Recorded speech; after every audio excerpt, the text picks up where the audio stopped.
Então, amigos, estamos aqui com a doutora Glícia. Doutora, que prazer você aqui na estreia do meu podcast, do nosso podcast, né, Carlinhos? Pode Varjão. Eu fiz em homenagem a meu pai, que você conheceu, seu Varjão, e o povo falava, pode Varjão, não pode Varjão. Eu digo, olha, sabe de uma coisa? Vou pegar esse clichê aí, que é tão bacana, que eu achava tão bonitinho quando as pessoas falavam com ele, Varjão, isso não pode, né, Varjão? Pode, Varjão. Então, em homenagem a meu pai e ter você como estreante desse nosso podcast. Muito feliz, agradeço de coração. Quero apresentar a doutora Glícia Abreu para vocês, coloproctologista, professora adjunta de metodologia da pesquisa da Escola Baiana de Medicina, doutora em Medicina e Saúde Pública e mestre em Cirurgia pela Universidade Federal da Bahia. Membro titular da Sociedade Brasileira de Coloproctologia e membro da Sociedade Brasileira de Motilidade Digestiva. Atua como um proctologista no Serviço Estadual de Oncologia, SUS, ainda, né, doutora, lá no Serviço de Oncologia, desde 1992, e atualmente atende como coloproctologista na Rede Dó, em Salvador. Tem mais alguma coisa, doutora, que eu esqueci desse seu... Não, eu atendo também no consultório próprio, no centro de Sim, coloproctologia também. isso. E assim, a novidade é que agora eu sou uma senhora, uma jovem aposentada, né? Eu agora me aposentei do Estado. Ah, meu Deus, é mesmo, doutora? Mas É, continuo aí fazendo Isso, pesquisa, né? isso, que é tão importante, que É, você tem uma história maravilhosa, né, doutora? Sua história. Você formou com quanto tempo, doutora? eu formei em 90, tem bastante tempo. Tem bastante tempo. Primeiro, eu queria É. agradecer de estar aqui com vocês, Ah, com a Elaine. sua câmera é mais, será que é mais essa? É, É, mais essa. primeiro, eu gostaria de agradecer estar aqui com a Elaine, com o Carlos, né? Um prazer estar conversando sempre sobre saúde intestinal, lembrando, assim, de seu pai, que foi um amigo querido, né? Que eu conheci lá atrás, né? Então, é um prazer, assim, estar com vocês aqui. E, assim, eu continuo, né? Apesar de estar aposentada lá do Estado, eu continuo fazendo pesquisa na Escola Baiana de Medicina. Então, a gente não para, né? De jeito nenhum. E, assim, estudante, eu gosto muito do público, né? De atender os pacientes do SUS, que eu acho que a gente ajuda e aprende muito com eles também. Doutora, e seu atendimento que você faz na escola baiana continua Continua, a gente continua fazendo atendimento de ali na... crianças e adolescentes com problemas intestinais, constipação, né, prisão de Sim. ventre, associado a problemas urinários. E a gente faz um atendimento assim de excelência, porque a gente é uma equipe multidisciplinar, o que é isso? A gente tem os médicos, tem psicólogos, tem fisioterapeutas e os estudantes, e a gente faz muita pesquisa de qualidade, em que a gente publica muito em revistas de qualidade, né, internacional. Então, É, ajuda muito bacana. e também ajuda a parte da ciência. Da ciência. Doutora, me fale um pouquinho lá para o pessoal que está nos ouvindo. O nosso o podcast vai estar amanhã liberado no YouTube. Como é esse atendimento lá na Escola Baiana de Medicina? Quem pode? Quais os dias a pessoa Nós pode atendemos, se inscrever pronto, a lá? gente atende às quartas-feiras, a partir de meio-dia. Qualquer pessoa, qualquer criança ou adolescente, né? Então, vai de 0 até os 17 anos que a gente atende lá. Crianças que têm problemas urinários. Que problemas são esses? Perde urina sem sentir. Crianças que fazem xixi na cama, que a gente chama de enurese, que é muito frequente. Crianças com prisão de ventre. Então, a gente atende essas crianças, vai no ambulatório lá da Escola Baiana de Medicina. O nome do serviço se chama CEDIME, é Centro de Distúrbios Miccionais da Infância, e o atendimento é aberto. Agora precisa de marcação, então precisa ir no centro e poder lá na Escola Baiana de Medicina, né, de Brotas, nós atendemos em Brotas, e o atendimento é livre. Ótimo. Eu estava querendo, de qual é o nome do centro? Importante também, Sedime. a gente também Sedime. atende crianças que têm problemas neurológicos, crianças que nascem com problemas que a gente chama do tubo neural, que a gente chama de mielomeningocele, tem um problema no final da coluna, e essas crianças têm problemas tanto intestinais quanto de bexiga, miccionais, e que a gente consegue manejar ela de uma forma bem legal. Ótimo. Vamos levar isso lá para o Olho na Saúde, Carlinhos, fazer uma Sim. matéria boa, informar a população sobre um serviço tão importante É, do CEDIM, né? Crianças sim. que fazem xixi, às vezes com a idade mais avançada, ficam envergonhadas. É um problema, né, É doutora? muito Sim. interessante levar É um isso, não é? problema social, né? Porque Isso. elas, né, às vezes Sim, sim. são outras coleguinhas. Fica, você faz xixi na cama e tal, E a aquela. gente consegue melhorar, né, a qualidade de vida delas. Então é Exato. importante realmente Então, ser disseminado isso, né? isso, com Eu certeza. ia até perguntar, seja muito Sim. bem-vinda, doutora Gleice, é um prazer ter você aqui. E aí até aproveitar o assunto, né, saber sobre essa questão com as crianças, né? Porque esse é um assunto geralmente negligenciado pelas famílias, assim, porque, por exemplo, criança faz xixi na cama, menino, toma vergonha, não sei o quê. Isso. Isso é algo que geralmente é negligenciado pelas famílias. Como é essa questão, né, que é tratada com Sim, essa essa abordagem? parte é tratada por urologista, né? Mas como eu trabalho lá no serviço, né? A gente termina tendo, né, experiência. Mas assim, a criança fazer xixi na cama até os 5 anos é normal. Mas a Normal. partir dos 5 anos, isso chama atenção.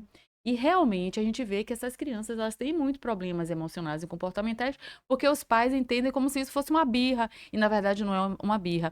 É porque cada criança, cada pessoa tem uma fase de amadurecimento. Então, não é que é uma birra, é porque ela está aprendendo ainda, o cérebro dela está ainda aprendendo a ter esse controle. E o que que a gente pode fazer? A gente pode fazer um tratamento em que a gente apresse essa aprendizagem cerebral. Então, e Interessante. realmente é uma coisa que eu lembro eu tinha primas que faziam xixi na cama, que a gente chama de enurese, e que a gente fazia, né, o famoso bullying, né? Tá fazendo ainda você 10 anos fazendo xixi, né? Sim. A gente fazia, e aí, agora eu trabalhando com isso, eu vejo, meu Deus, como sofria, né? Como isso impacta na vida da pessoa. Sim. Com certeza. É um E tema saber que tem excelente, tratamento, é que tem muito bom, tratamento. tem E tratamento. gratuito, Gratuito, né? e Que é gratuito. importante. Agora, a gente trabalha lá, o chefe do serviço é doutor Birajara, e ele está fazendo um trabalho em que ele fez um novo dispositivo que a gente chama de alarme para essas crianças. É super interessante. E o mais interessante, Eu sabe o já que vi, eu é? já vi essa coisa do É, Dr. Birajara. Vamos trazer ele aqui. traga, Vamos. vale a pena. E o que é Vamos trazer interessante ele é que aqui. ele está fazendo, sabe, aqui nos Estados Unidos. É um estudo multicêntrico, onde o pessoal de lá dos Estados Unidos, o FDA já aprovou, e foi ele que criou esse dispositivo e está fazendo esse estudo com os Estados Unidos. E aqui E como é esse é assim, dispositivo? existe uma coisa chamada alarme, onde quando a criança faz xixi na cama, faz xixi, existe é como se fosse um absorvente ali, e que na hora que detecta a umidade, dispara. E esse dele, ele, além de, ele dá um choquezinho a gente chama eletroestimulação, ele dá um estímulo, e aí é como se acordasse, porque às vezes até Avisasse a criança que ela. porque às vezes para aquele que é só com absorvente, demora muito para a criança acordar. Isso. E esse com choquezinho, né, com essa neuromodulação, talvez a criança desperte mais rápido. Rápido.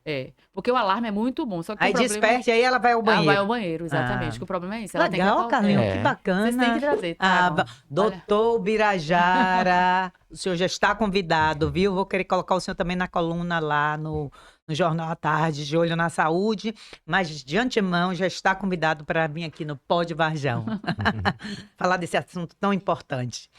Doutora, vamos falar sobre as doenças intestinais. Antes de falar sobre o câncer coloretal, que você já vem aí bombando na mídia, eu tenho visto, viu?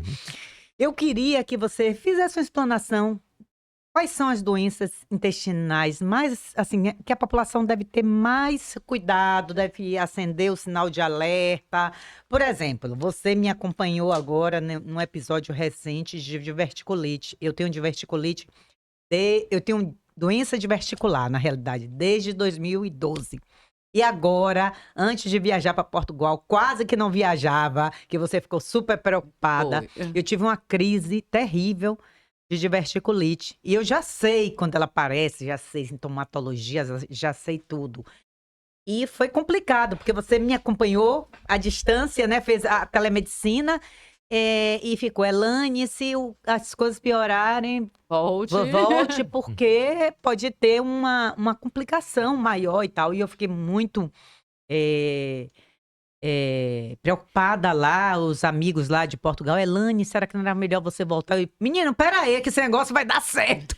Não é possível que eu gastei tanto. pra... Me preparei tanto para fazer essa viagem. O coronel já tá aqui com a mão na cabeça. Mas eu fiquei, doutora, 10 dias, né, tomando antibiótico e fazendo No um repouso, regime lá e alimentar. repousando o Uhum. intestino com todas as suas orientações.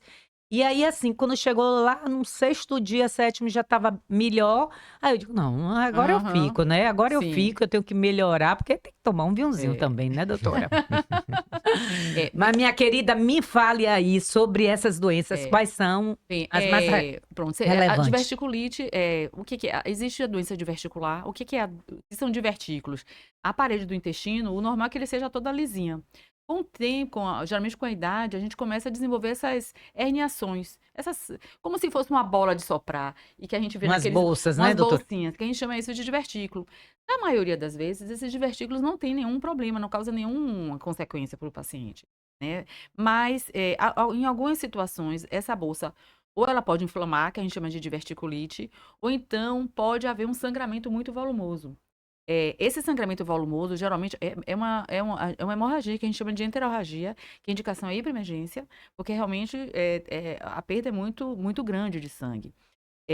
Geralmente, esse sangramento acontece mais em pacientes idosos, e são pacientes que habitualmente usam medicações para afinar o sangue, como a S, essas medicações que o cardiologista usa, que é necessário, mas os pacientes podem evoluir para esse sangramento e tem que ficar internado em observação, só vai liberar depois que está bem da parte clínica e tudo. E a diverticulite, não. A diverticulite pode atingir qualquer idade, né?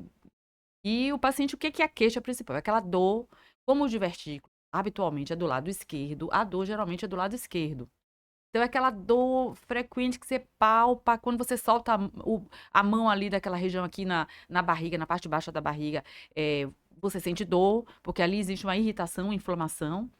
E o problema dessa diverticulite é que é como se fossem microperfurações ali, e aí causa um processo inflamatório. E o que é que acontece? Às vezes tem pacientes que têm abscesso, ou então aquele divertículo rompe e dá um quadro mais drástico, que a gente chama de peritonite. Por isso que a gente fica com muito receio. Toda vez que o paciente tem dor abdominal de grande intensidade, o ideal é que ir para emergência. Porque o melhor exame para diagnosticar diverticulite é a tomografia. Eu faço a tomografia dada. O que geralmente faz? Normalmente a diverticulite é leve. Então o paciente faz. Ainda existe uma discussão, uso de antibióticos, sobre o uso do Sim. antibiótico, o repouso alimentar, e geralmente o paciente melhora, sabe? Antigamente a gente tinha aquela coisa, teve 2 crises de diverticulite, opera. Não. Hoje em dia sabemos que se tiver diverticulite leve, que existe uma classificação pela tomografia e tudo, o paciente pode fazer acompanhamento clínico, né, com dieta e tudo, e ter sua vida normal. Agora, se o paciente já tem, logo no primeiro episódio, uma diverticulite complicada, por exemplo, um abscesso, um quadro assim mais drástico, é um paciente que ele vai ter que fazer um procedimento cirúrgico, tirar aquele segmento do intestino e costurar, sabe? Sei. Tira, Tira e geralmente, faz a anastomose, às né? vezes opera de emergência, ou então o paciente, a gente esfria o quadro inflamatório, 3 meses, e depois a gente faz a cirurgia letiva.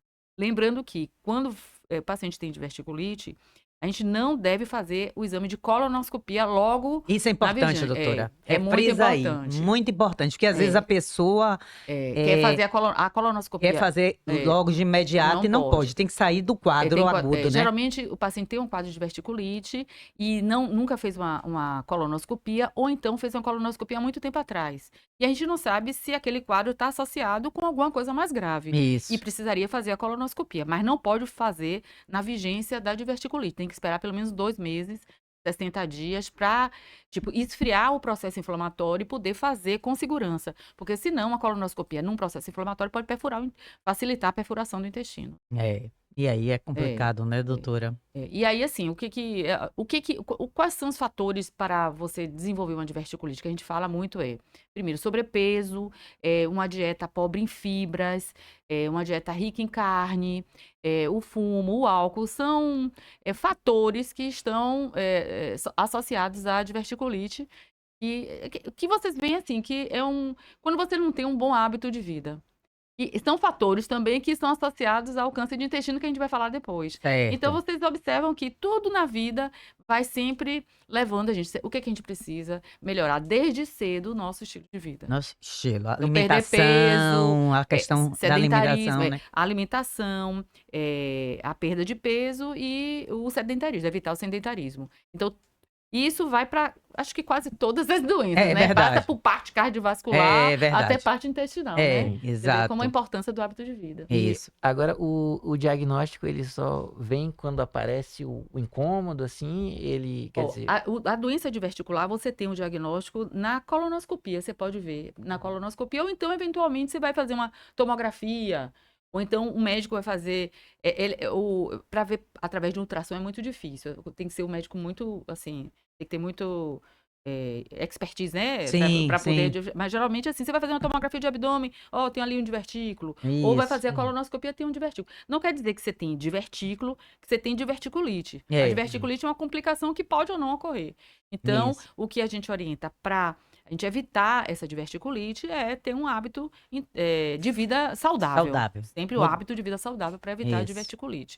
Isso. Embora pode existir assim fatores familiares, a gente vê às vezes famílias com quadro de diverticulite, É, né? Todos. Na minha casa, todos têm. Eu lembro que você teve quadro, Todos né? têm. Meus irmãos, todos. Tiveram. Minha mãe não tinha diverticulite, mas tinha também problema intestinal. Meu pai também. Mas assim, os filhos, todo tem doença diverticular. Somos 4. E uma das situações, assim, a prisão de ventre também, a constipação, a gente vê muito É, associada à diverticulite. Então, o cuidado de defecar de forma adequada, né? Então, isso, comendo frutas, verduras, cereais, uma boa hidratação, né? isso. Doutora, diverticulite, ok. E outras doenças Outras doenças que são relevantes? que é muito frequente. Hemorroida, né? Então, Hemorroida. hemorroida é o quê? Na verdade, todos nós temos hemorroida. Esse vaso hemorroidário. Ele existe aí em todo mundo. Sei. E é na parte final ali da saída, né? Chama no canal Sim. anal. E esses vasos, eles têm a função de. É como se fosse vedar o ânus. Para continência fecal. Então, as hemorroidas fazem parte do mecanismo de continência. Então, tem a musculatura do esfíncter interno, do esfíncter externo, e tem aqueles coxins ali, como se fossem umas almofadinhas, que fecham o ânus, para a gente não perder, né? Gases e fezes.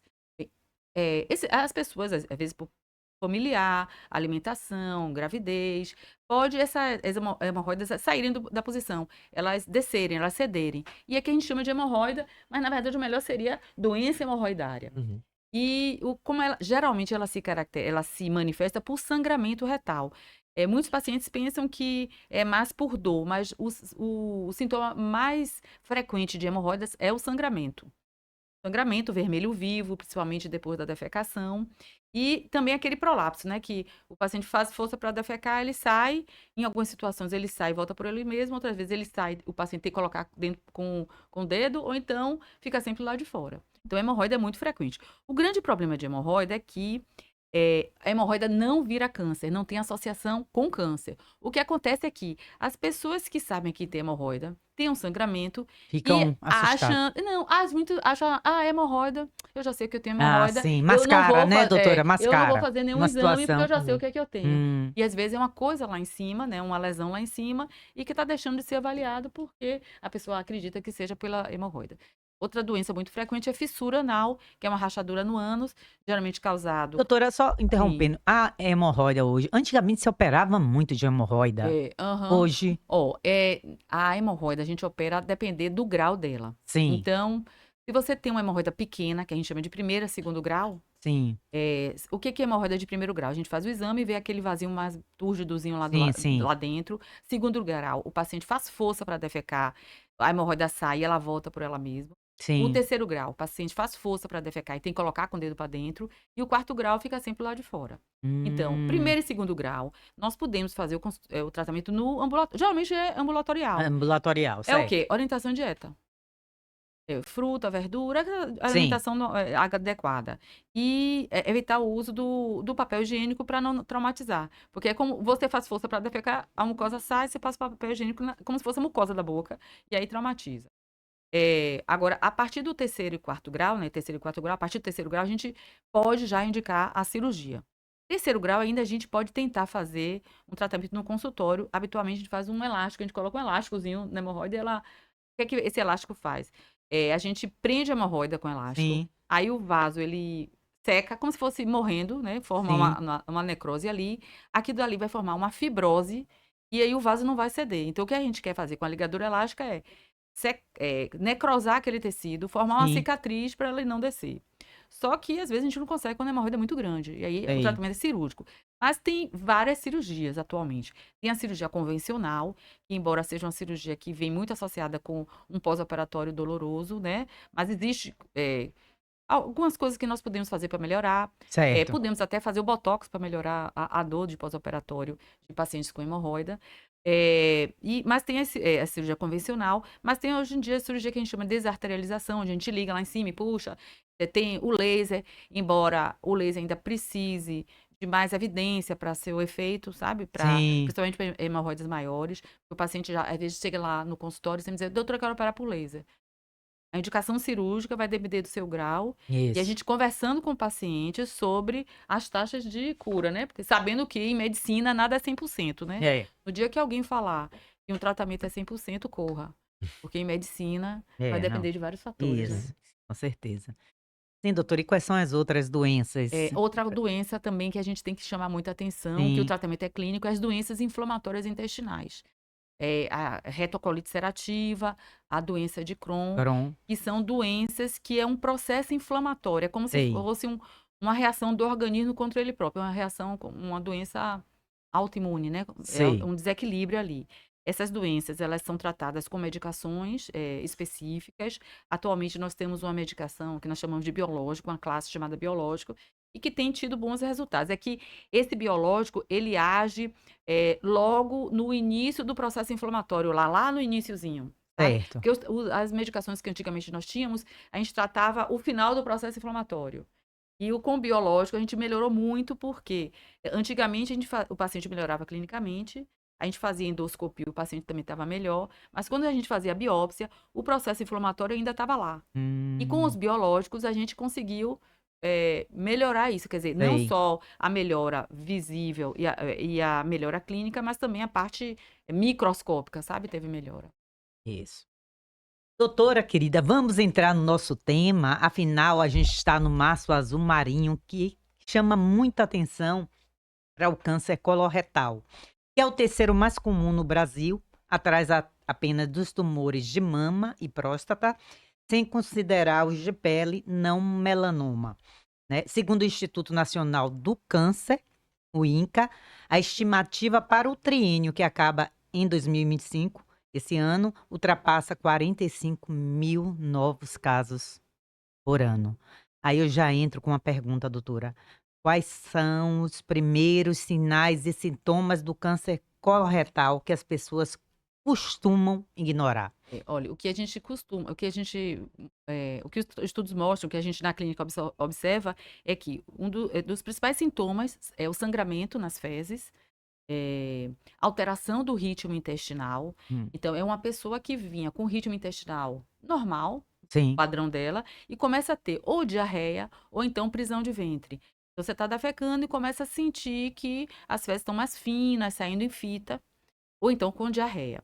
Outro certo. sintoma frequente é uma perda de peso de forma inexplicável Sim, e dor abdominal, né? Então, são sintomas que nós chamamos sintomas de alarme e que a gente tem que prestar atenção também em indivíduos jovens, porque nós estamos observando que está tendo um aumento do número de casos em pessoas mais jovens. E estamos vendo uma diminuição de casos em pessoas mais velhas. Possivelmente, essa diminuição de casos em pessoas mais velhas é em decorrência do rastreamento. como nós estamos rastreando, e as pessoas sabem que precisam rastrear, as pessoas com maior idade sabem que precisa rastrear, a gente está tendo uma diminuição da incidência nesse grupo. Mas nas pessoas mais novas, nós temos tido um aumento na incidência, possivelmente devido a esses fatores ambientais, Isso, né? Primeiro que a gente está vivendo mais, né? Então, isso. aumenta. E também os fatores ambientais. Então, possivelmente alimentação, então uma dieta rica em ultraprocessados, né? Isso, verdade, Pobre em doutora. fibra, É. esteja contribuindo para que esteja um aumento em pessoas mais jovens. Então, esses sintomas, então, sangramento nas fezes, perda de peso de forma inexplicada, dor abdominal, alteração do ritmo intestinal, e até você notou que tem uma massa, pálpebra, e tem uma massa no abdômen, procure o médico. É, desculpa, Não, doutora, pode falar. pode E dizer. é importante sempre dizer, ó, não é que esse sintoma significa que tem câncer. É um É, sintoma que chama atenção para que você procure uma isso, assistência médica. com certeza. Né, eu queria só perguntar, doutora, sobre ritmo intestinal, né? Assim, Ótimo. cada pessoa tem o seu, como é que é Ó, isso? é muito bom você ter falado isso. Ó. O que a gente considera um ritmo intestinal normal? No mundo ocidental, é considerado um ritmo intestinal normal quando a pessoa defeca desse intervalo, de 3 vezes por dia a 3 vezes por semana. Então, você pode. Isso é um ritmo intestinal normal. Então, 3 vezes por você, dia? vai de 3 vezes por dia a 3 vezes por Sim, sim. semana. Então, se você defeca 3 vezes por semana e tá tudo bem, tá ótimo. Se Sim. defeca 3 vezes por dia, tá ótimo também. É nesse Ah, intervalo. certo. É nesse Entendi. intervalo. É nesse Entendi. intervalo. Porque as pessoas me procuram muito e dizem, doutora, eu não defeco todo dia. E como é que você tá? Não, eu defeco um dia sim, 2 dias não, mas eu tô bem. Você tá ótima. Seu ritmo é esse, É. né? Agora, tem pessoas que defecam todos os dias, mas faz força para defecar, tem uma sensação que defecou e não defecou tudo, precisa fazer manobra manual para tirar as fezes. Essa pessoa está defecando todos os dias, mas ela tem constipação, porque ela tem esses sintomas associados. Então, não é apenas a frequência que vai determinar que o paciente tem alguma alteração do ritmo. Mas saber disso, não é necessariamente que você não tem um ritmo intestinal normal, é preciso que você defeque todos os dias. É nesse intervalo, vai de 3 vezes por dia a 3 vezes por semana. Certo. Doutora, eu acho que você já falou, mas eu vou repetir aqui a pergunta. O câncer coloretal pode ser hereditário? Se sim, como saber se a pessoa está em risco? Sim, olha, a gente tem que lembrar o seguinte: o câncer de intestino tem os fatores não modificáveis e os fatores modificáveis, que é dieta, estilo de vida, sedentarismo. Pronto. Dentre os fatores não modificáveis, nós temos a idade. Então, um fator de risco é quanto mais velho você fica, mais risco você tem de desenvolver o câncer. Sim, E a história familiar. Sim, a sim. história familiar é um fator de risco. E então, se você tem um parente de primeiro grau com câncer de intestino, ou 2 parentes de segundo grau com câncer de intestino, aí o que nós indicamos? Essa pessoa precisa fazer o rastreamento com idade. Atualmente nós indicamos para todo mundo. Então, assim, Certo. veio aqui fazer algum trabalho nessa sala, não tem sintoma nenhum, não tem história familiar nenhuma. Nós estamos indicando fazer o rastreamento a partir dos 45 anos. Sim. Mas quem tem história familiar, tanto de câncer como de pólipo avançado, né? Então, não é só o câncer, mas é um pólipo, que é uma verruguinha Sim, no intestino. Ainda não é um câncer, é uma lesão pré-maligna, né? sim, Mas se tiver uma história de câncer avançado e câncer de intestino, você deve fazer o preventivo a partir dos 40 anos. sim. Ou então 10 anos antes do diagnóstico mais precoce. Então, se por acaso alguém na minha família, um irmão meu, algum parente meu de primeiro grau, tiver um câncer com 40 anos, 35 anos, o rastreamento tem que começar aos 25 anos, né? Porque realmente tem essa. E aí, esse rastreamento habitualmente é feito por meio de colonoscopia. É a colonoscopia para esse grupo específico de pacientes, né? De pessoas que têm essa história familiar. E aí É o exame mais assertivo, né, doutora? É. É o que vai dizer Para esses pacientes, esses sim. pacientes, sim. Agora, aqui a gente tem que falar, eu acho que é muito importante a gente falar isso. Ó. O rastreamento por câncer de intestino, o que é o Ah. rastreamento? É você fazer o diagnóstico no câncer, do câncer intestinal na sua fase inicial, ou então das lesões pré-malignas. Esse rastreamento é feito a partir dos 45 anos. E nós temos a população de risco médio. O que é isso? É aquela população que não tem história familiar e não tem qualquer sintoma. Então, qualquer pessoa que é assintomático precisa fazer seu rastreamento, essa pesquisa, a partir dos 45 anos. E com essas pessoas, a gente só pode fazer a colonoscopia. Isso que eu acho muito importante a gente falar. Sim, Não, a gente tem outros exames que a gente pode fazer para fazer o rastreamento. sim. Que exames são esses? Nós temos a colonoscopia, que nós falamos que é o padrão ouro, porque vê todo o intestino. Mas temos também a retossigmoidoscopia flexível, que é um exame menor que a colonoscopia e demanda menos do paciente, porque não precisa daquele preparo tão intenso da Aquele colonoscopia. preparo, doutora, é uma É, coisa maravilhosa, para não dizer o é, contrário. nós temos a pesquisa de sangue oculto nas fezes, que hoje em dia tem o método FIT, que é o método que identifica o sangue realmente humano, né? Que antigamente a gente fazia o pesquisa de sangue oculto, mas a gente não era muito específico. Então, se você comia carne de boi, podia dar positivo. Hoje em dia, esse método detecta realmente a hemoglobina humana. Tem Sei. o enema baritário, que é um exame radiológico, e tem a colonoscopia virtual, que aqui no Brasil é um pouquinho difícil de fazer, que é feito por meio de por meio de tomografia. A gente faz um exame de tomografia e faz como se fosse uma avaliação de todo o colo. Então, esses 5 exames, o médico ele tem, o paciente que, então a pessoa, né, o indivíduo, né, qualquer Sim, pessoa que não tem nenhum sintoma, que não é paciente, né? Se ele não sim. está doente, não é paciente. É. Paciente, uma pessoa que não tem sintoma, não tem história familiar, tem 45 anos, deve fazer o rastreamento, nós temos que dizer esses 5 exames. Pronto. Desses 5 exames, você pode até indicar, doutora, qual o que você acha melhor? Bem, a literatura fala Sim, que a colonoscopia é o exame padrão ouro, porque vê certo. todo o intestino. Mas a gente tem a obrigação de falar para o paciente que existe para esse indivíduo, que a gente tem esses 5 exames. Porque imagine você fazer colonoscopia como rastreamento para toda a população do mundo, É, de forma epidemiológica, isso é inviável, porque o custo é muito grande, né? isso. Então a gente não pode, a gente tem que frisar isso. Que até está tendo estudos Sim. que está comparando a colonoscopia com a retossigmoidoscopia para rastreamento, né? Então, para ver o que é, porque a gente fala muito em colonoscopia, é muito importante, mas lembrar que, porque assim, existem pessoas que não têm essa disponibilidade de colonoscopia É e fica verdade. desesperado, vai fazer E como? às vezes, né, doutora, É, principalmente no serviço público, público, que Então, deve ser mais difícil, né? Até é, fazer um agendamento, Isso. Então, né? nessas pessoas que não têm, eu estou bem frisando, nas pessoas que não têm sintoma e que não têm história familiar, começar a partir dos 45 anos e, se for definir por fazer a pesquisa de sangue oculto, vai ser pelo método FIT, só que a pessoa precisa fazer esse exame todo ano, anualmente, até completar os 75 anos. E aí, se por acaso esse exame for positivo, essa pessoa tem que ser encaminhado para. Participação Deus do especial. céu, é brincadeira. Tá vendo? Participação especial. Então, Essa assim, foi boa, diga, é, doutora. então a pessoa está fazendo a pesquisa de sangue oculto nas fezes, tem que fazer anualmente. E se ela for positivo, esse exame for positivo, tem que ser encaminhado para fazer a colonoscopia. Tem um estudo bem legal que foi feito ano passado, foi publicado ano passado, um estudo sobre os exames de rastreamento na América do Sul, né? Sim, Pegaram vários estudos que estavam fazendo rastreamento, e aí eles observaram que essa pesquisa de sangue oculto foi bastante interessante para fazer o rastreamento, porque aí filtrava as pessoas que iam fazer a colonoscopia. E aí só vai fazer colonoscopia quando a pesquisa de sangue oculto for positiva. Mas, habitualmente, se você tiver condição de fazer a colonoscopia, você É o faz, melhor, é o que é mais que a gente indicado, né? chama padrão ouro, né? Sim. Que é o padrão ouro. ótimo. Carlinhos, próxima pergunta para a doutora Glícia. Pronto, vamos lá. Muitas já foram respondidas, Eu tô inclusive, vendo né? aqui. Mas assim, a gente quer falar, doutora, já da questão do tratamento, né? Diagnóstico positivo, né?